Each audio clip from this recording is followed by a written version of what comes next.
How to survive a breakup. In the previous video, we learned a few things. First, if you're feeling hurt and resentful, it's important to eliminate anything that reminds you of your past love. Second, avoid being alone if possible, and instead spend time with the people who still love and support you. And third, avoid using alcohol or substances to cope with the pain, as they will only exacerbate the problem in the long run. While it may provide temporary relief, the effects will ultimately be more harmful than good. Undoubtedly, the most important factor that contributes to our happiness in social relationships is the neuropeptide oxytocin. Is it possible to shield oneself from pain by avoiding close relationships altogether? No, it's not. By doing so, one can only lead a dull life, where occasional moments of happiness are interrupted by long stretches of boredom. Biologically speaking, you and I are not that different. We are both higher primates and undeniably social animals. Our hormonal systems are also quite similar. Therefore, just like we cannot survive without sleep, food, or orgasms, it's equally impossible to experience lasting happiness without close social connections. In the first, The Avengers movie, there's a scene where Bruce Banner is asked how he manages to control the Hulk. His response is, "My secret is that I'm always angry." Here's a secret regarding the same matter.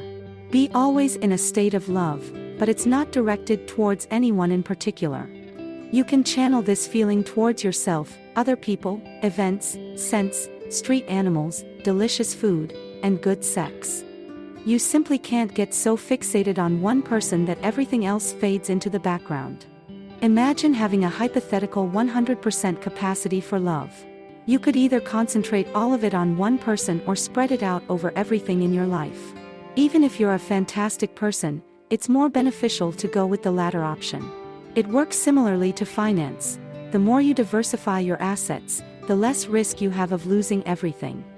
If your happiness relies solely on one individual, like John Smith or Jessica Brown, who triggers the production of happiness hormones, then your happiness will always be dependent on their behavior and well-being. And as we know, people are not the most reliable beings. They can be moved by a tram at any moment.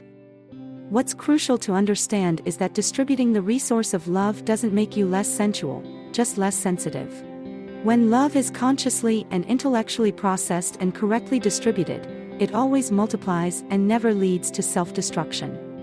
By expanding the focus of your emotional attention, you'll forget how to love in a toxic, fanatical, and destructive way, and you won't suffer, whether you're single, in a relationship, or after a breakup. The concept that we wish to spread far and wide is that the only irreparable and genuine tragedy that can occur between two people who love each other is death. If more individuals were to understand and internalize this concept, there would be a significant reduction in the prevalence of sadness, fury, isolation, bitterness, and disagreements. But this choice is yours. Make no mistake.